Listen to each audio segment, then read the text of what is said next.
आता कुकरला पहिल्यांदा तांदूळ ठेवले, त्याच्यावर आता मूग डाळ घालणार आहे.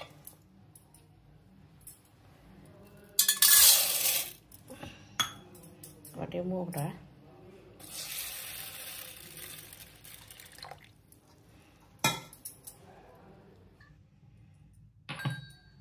डाळीचं आता शिजतानाच मीठ घालायचं आणि थोडीशी हळद घालायची. आता गॅस चालू करायचा. डाळ पण पूर्ण मूग डाळ होतेच, कुकरला लावायची व्यवस्थित. त्यामुळे आता हे लिंबूची साल आहे, कुकरमध्ये खाली लागते.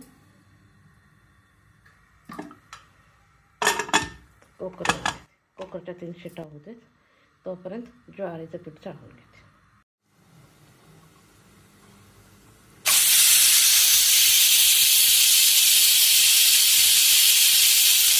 कुकरच्या 3 शिट्या झाल्या. आता तेल तापायला लागलं आहे. थोडेसे जिरे घालते, कांदा आहे,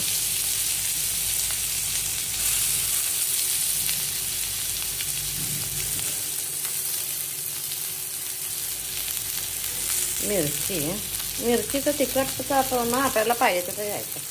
मिरच्या जास्त तिखट असतात कमी येतात. थोडीशी हळद आणि मी 1 वाटी पीठ घेतलं ज्वारीचं. सगळं नाही घातलं मी, लहान वाटी होते. हे पीठ चांगलं भाजून घ्यायचं. त्याच्यात कोथिंबीर घालायची.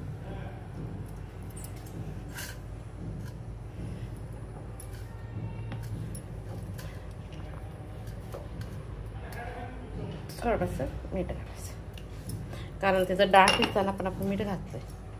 आता गॅस थोडा मोठा करायचा.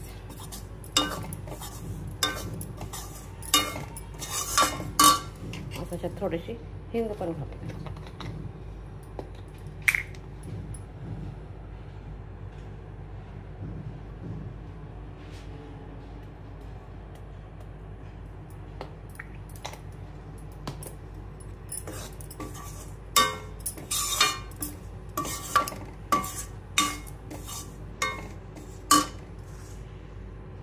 आता पिठाला चांगलासा वास यायला लागलाय मस्त की.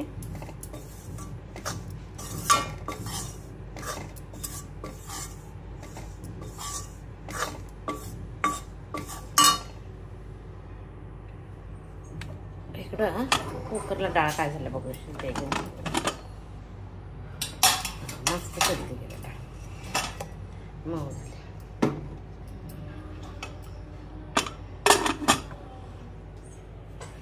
आता ह्याचा कच्चा वास जाईपर्यंत ते भाजलं गेलंय.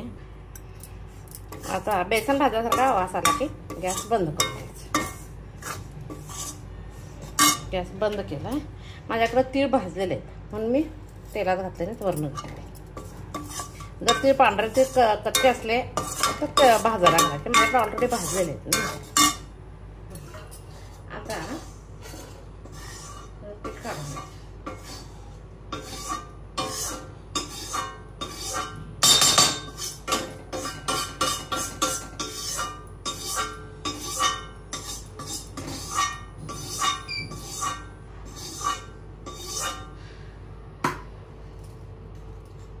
पाणी गरम करायला ठेवलं आहे.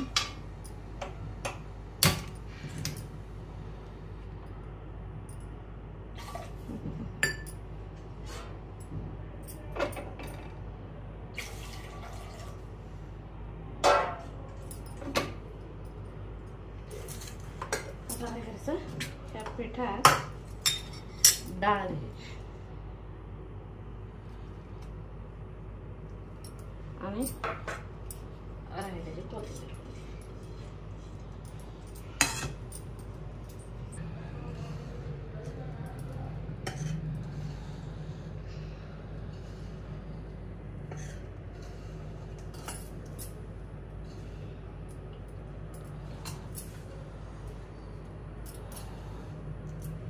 त्यात पाणी घालायचं नाही, लागेल तशी ही डाळ द्यायची.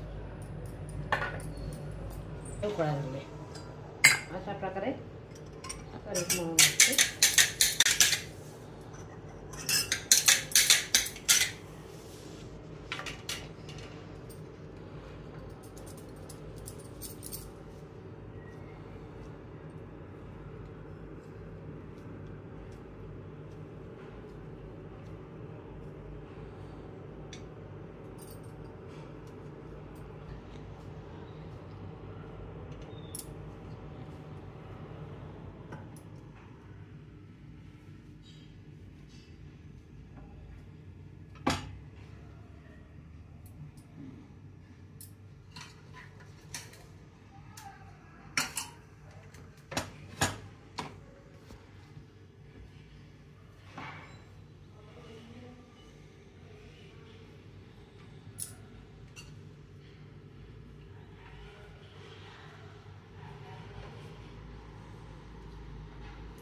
हे का 15 मिनटं गॅस मोठा करायचा आणि ठेवून ठेवायचा.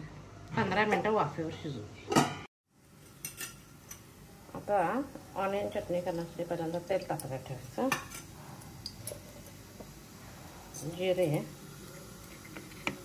आलं अगदी एक तुकडा घ्यायचा, एक मोठा कांदा घ्यायचा,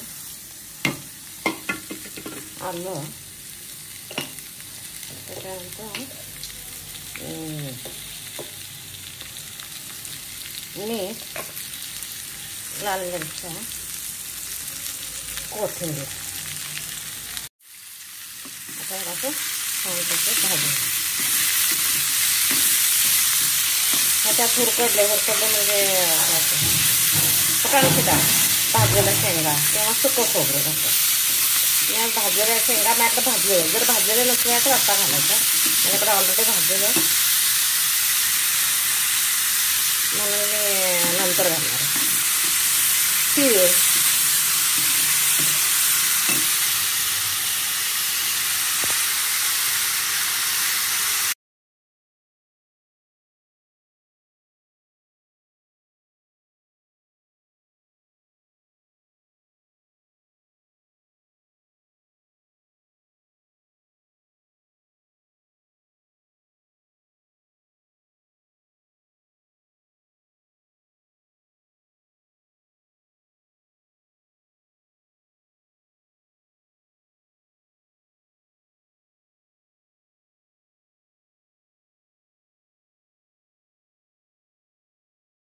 आता हे गार झालंय.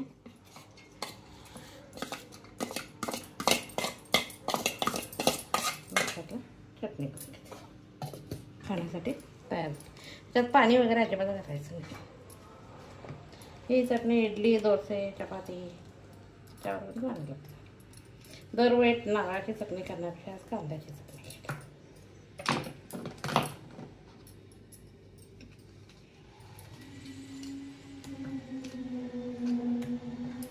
चटणी खाण्यासाठी तयार आहे. बंद केला आहे. शिजलंय का नाही बघण्यासाठी. लगेच जर ते टूथपिक बाहेर आली तर चांगलं शिजलं असतं. चांगलं गार झाले.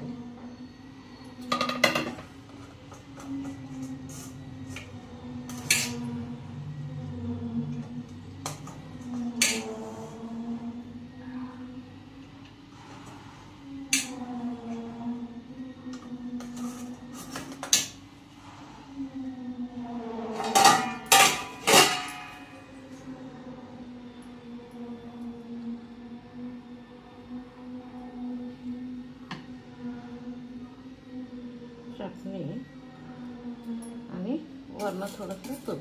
कोणाला पाहिजे तर तुम्ही शॅलो फ्राय किंवा डीप फ्राय करूया केलं तर चालतंय, पण मी करणार नाही कारण हेल्दी रेसिपी म्हटल्यावर ऑइललेस असणं गरजेचं आहे. किंवा वापरलं तरी थोडक्यात असेल तर लाईक शेअर करा. मोडून दाखवते शिजले की नाही. आत पूर्ण शिजले. नुसतं हे जरी तुपावर खाल्लं तरी चालतंय. मी साईडला चटणी केली आहे. लाईक शेअर सबस्क्राईब करा.